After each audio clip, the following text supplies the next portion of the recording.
Welcome to the Dice Tower, a series of video reviews about board and card games. Here are your hosts. Hey everybody, I'm Tom Vassell. I'm Brian Drake. I'm Mike DeLisio. And I'm Roy Cannaday. It's true. All right, welcome to our review of the day, which is Colt Super Express. This may be the smallest game we've reviewed, a four-way review of yet, but it's interesting because when I first heard this game, I almost thought it was a joke. Because I thought, the game's already called Colt Express. Although it's a pretty big game, Colt Express. It's the size of Ticket to Ride. It's true. But this is a much smaller version, and I kind of poo-pooed it, and then I played it, and I was like, guys, you got to try it out, because I think, why don't we start with this? What was your initial thoughts about the game? I'll tell you straight up, mine was negative. What about you, Brian? Yeah, I thought the same thing. I was like, Colt Express is already a pretty distilled game in the first place, other than the nice production quality, the big train. I was like, how are they going to make this work into a smaller distilled package when it's basically pretty stripped down to start with? But that was kind of my initial thoughts. My favorite part was when we all tried to stand in the box together to see how small it was. That was really great. Didn't work so well. Yeah. Okay, Mike? Yeah, I thought it was basically doubling down on a gimmick. The first game I felt like kind of had the 3D train gimmick, and now we're going to go with a different gimmick of making it smaller. So yeah, I had some pretty, I wouldn't say negative thoughts, but I was wary. Right. For me, I just didn't even know it existed. So I had never even heard of this game until you brought it up to us, Tom, and you said it was good. So I was like, okay, I'll give it a try. And it has Super in there, so it has to be better, right? Super. It's true. Super You're spoiling my review at the end, but all right. Yes, Super yes. Metroid is okay. better than Metroid. Well, that's true. All right, let's jump into the description, how it plays, and we'll be right back. And you're going to have one more car than the number of players. So in a 4-player game, you'd have 5 cards like I'm showing here. Each player is going to take a deck for their character, and these decks have 4 different cards that are in it. There's 2 added as an expansion. We'll talk about those later. Each round of the game, players are going to pick the 3 cards that they want to play and put them in front of them so that this will be the first card you play, the second card you play, the third card that you play. Now, the players will be playing these in order, and it matters, so the person who's going to go first is the farthest towards the end of the train. The different cards are pretty simple, actually. This card will move you up or down. So if you're in the train, you go to the roof. If you're on the roof, you go down. This card here moves you forward 1 spot. So I can move forward to here. If I was here, I can move forward to here. If I'm on the roof, I move forward. And if you don't like going in that direction, this card turns you around. And then finally, there is the shooting card. When you shoot somebody, you'll shoot the first person directly in front of you that's on your same level. So if yellow shoots here, nothing happens. If yellow shoots here, this person is knocked down. If they're knocked down and then let's say green shot, green would shoot yellow. Whenever you're shot, you're pushed back a spot. So this would actually push them here. And if yellow got shot, they'd be pushed back here. And your next card, no matter what it is, doesn't matter what the card is, simply will make you stand up. Now, at the end of a round, after everyone has played all 3 cards, the last card of the train falls off. If anybody's on it, they're eliminated from the game. Otherwise, the person who's farthest to the back of the train keeps the card. Each card has a value, and this is used mostly in case there's a tiebreaker. So when the last card comes off, if there's only one person, or if only one person is left in the train, they win. If the last card comes off and there's 2 people, then you'll just add together the values of the cards that you have, and whoever has the most is the winner. There's also 2 other cards that can be added to the deck. You can add this one here, which is basically reflex, and if you play this right after you got shot, you will stand right up and shoot. And the horse, when you play the horse, you go all the way up to the front of the locomotive when you play it. So this just lets you run straight up to the locomotive when playing the horse. And so you can play with one or both of those cards.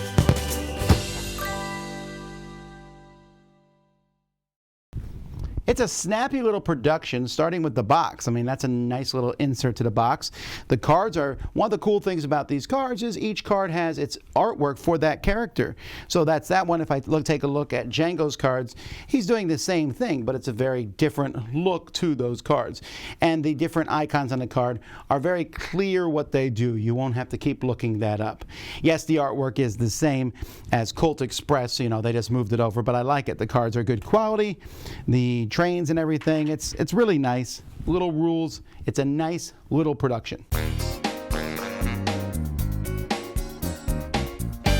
Okay, so like I said, a lot of nice stuff in a small package. Bryan, what do you think about how it looked and felt and the components? So I do like the way that it still manages to have that train feel, albeit it's flat now and it's card. Honestly, the one thing I do really miss though is the big train, but it's just not necessary here in this small box. I mean, this is what I call a tray table size. Fingers and knocking stuff over. You can't do that anymore. Yeah, that's true. I mean, you can reach straight down instead of reaching in and like slapping the entire thing over. But yeah, I thought it works better as a quote unquote tray table size game. Now, granted, you need more than 2 people, so you wouldn't be playing it on a tray table. But you know what I mean. It's that size.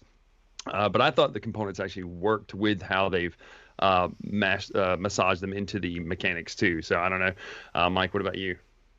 Well, yeah. See, the original version of the game was almost more like a dexterity game for me. I did not do very well with manipulating the meeples and the components. So I was actually happy to see this change. And I honestly feel, and we'll probably get more into this as we talk about the review more, but I feel like this really fits the feel of what this game is more than the original game. Yeah. And I'll talk more about that when we get a little more detail, but I'm happy with the components. Card quality is nice. The artwork is consistent with the original, which I found charming. Roy, what are your thoughts? The first time I played Colt Express was at like a game group thing, and I was really like enamored by the whole like 3D train thing. And I thought, oh man, this is cool. Look at the aesthetics of this game. And when I played it, it was very simple, silly fun. But overall, like it takes, like you have to set all that stuff up and all that stuff, and the whole like trying to get in there and pick up all of the different pieces. I know that was very much about like the points that you pick up off of the stuff. Right. So that is like completely taken out of this game as well. But I think the new components where it's just cards laid out, and it's just little Western meeples on there moving back and forth. I just think it's been more streamlined and more thought out, and the way it works, I really enjoyed the components and the way the stuff works for the new game. Well, let me jump into that then. Before we talk about this game, our thoughts on it, let's quick go through our thoughts on the original one, if we even played it. So Colt Express, for me, is about a 7 out of 10. I really liked it at first. It was much higher, but as time went by, I found it to be bigger than the game deserved, if that makes sense. Again, putting your hands in, moving stuff around, and I liked it in theory more than in practice, but it was still a fun game.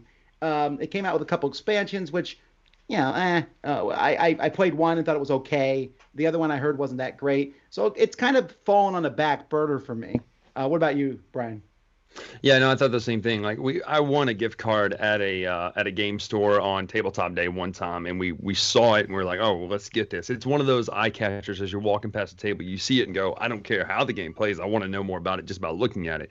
And so that was kind of the initial thought I had. And then the problem is it's a programming game. And for me, programming games in general are like those little coin things at the mall where you put the quarter in up top and it just spins down. And you're like, oh, I wonder what's good. Oh, it killed me. That's what happened. No matter how much I plan, it's still bad. Like some kid rings in there and just slaps the quarter and makes it fall and slide in. So that's how I feel about most programming games in general. It's just I just can't get them to work for me. Not in the sense of I'm a terrible player, because I am, but like just the concept, it just drives me crazy, which is it's actually more chaotic in Colt Express than deserved, because there's so many players, and one step of one person's setup can completely throw away almost everybody else's cards. Like even just placement, not so much just getting shot, but even just placement. It's like, well, but people would say, well, that's the charm. I'm like, but that's not charming to me.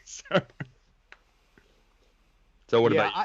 I had a similar situation, Bryan, where I felt like I liked the idea of the game more than I actually liked playing it. I thought it was fine, but you're right. There's this line that you cross, and sometimes in programming games, and I felt like the original Colt Express crossed the line of going past silly, fun, flipping over a card, seeing what happened, to oftentimes just leading to, well, you felt like you had almost no agency at all. It's a delicate balance, but I felt like more often than not, I was on the wrong side of that line. Right. So while I didn't hate the game, it was just not one that I chose to play very often. Have you played it much, Roy? I feel like the original game, like you guys said, it has all those different components and things like that. And the setup made it kind of like go out of like the filler category almost, where it was almost supposed to be like an actual game that's like, we're playing this on game night sort of thing, just because you had to set up the train and set up all the little bags in the right spaces and make sure you had the right number on each cart. And Colt Express, like Colt Super Express, kind of takes that whole stuff up and squarely puts this in like the filler category, where you can just be like at lunch somewhere with a coworker or something and just throw it on the table and play it real quick. So I really enjoy how the new game takes all of the setup stuff out of it and just makes it extremely quick. And even though it is more random, it makes the whole thing kind of like come together quicker. Well, really, with that being said, there's not a whole lot more to say, not a whole lot to dissect about this game. Let's just jump to our final thoughts and ratings on the game. Mike, what about you? To me, I said something similar with another game, but this is what I feel like Colt Express was supposed to be. This was the experience that I get playing Colt Super Express is what I hoped to get when I played Colt Express. It is just super fun, super silly. Like Roy said, it really feels like a filler. Colt Express was never a game that I wanted to play again after we finished playing it. This is different. This is one where I feel like we can, shuffle them up and play another game. And that's the kind of experience I want in a game like this. I never felt annoyed or frustrated. The lack of agency didn't bother me because it was so quick and silly and ridiculous, and everyone was just having a great time, and it didn't overstay its welcome in any way. So this is what the experience I want out of Colt Express here in Super Express. So I'm giving this an 8 out of 10. I recommend this one. It's a really good filler. What about you, Roy? Oh, wow. I didn't expect Mike to come hard with the 8, but I'm going to say 7.5. I really enjoyed the game. I thought it was a lot of fun. Audacity. No, it's crazy. But yeah, this really takes Colt Express and takes like the whole programming your stuff out and makes it just feels streamlined. They took out all the fluff, all of the crazy stuff, and just made it so it's something you can basically fit in your pocket, throw in your backpack, whatever, and be able to throw it out on a table wherever, and still gives you that interesting decision of like, is he going to shoot first? Is he going to move first? Is he going to jump up or down? Like trying to get in the heads of your opponents, even though it's wacky crazy because you might get in the head of one opponent, but somebody else does something completely different and still shoots you from the other side of the train or knocks you off the front of the train or something like that. It makes for those exciting, interesting moments, but it does it in an extremely short amount of time. So I enjoyed the game for the filler, crazy Western train game it is. All right, Brian, what about you? Yeah, no, I'm in the same category as Mike, especially on this because, and I believe when we played there live, it came down to Mike and I or Mike and me. There's no reason to rehash that sort of stuff. But what I do love about it though is unlike the original, you do get to get your cards back, and so it much more feels like, yes, there's programming involved, but you're programming each turn out, and you're really honestly it's almost like bullet time, if you ask me. Like it really slows that moment down of like, okay, I'm gonna shoot, and then I'm gonna climb, and then I'm gonna move, and that's it. That's all I'm gonna do, and hopefully I'll do that in the right order to where I'll have something good happen to me, but B, won't be on the last train car and fall off. You know what I'm saying? Like I think that mechanic itself was great, that it added the timing aspect. I love not having to worry about treasure. I love not having to worry about money and points. I like it's more of a survival game now of whoever's the last one standing on the train gets to, I don't know, take home the coal car because that's all that's left in the engine. Nobody keeps money in it. You know what I mean? So I personally like it much better than the original.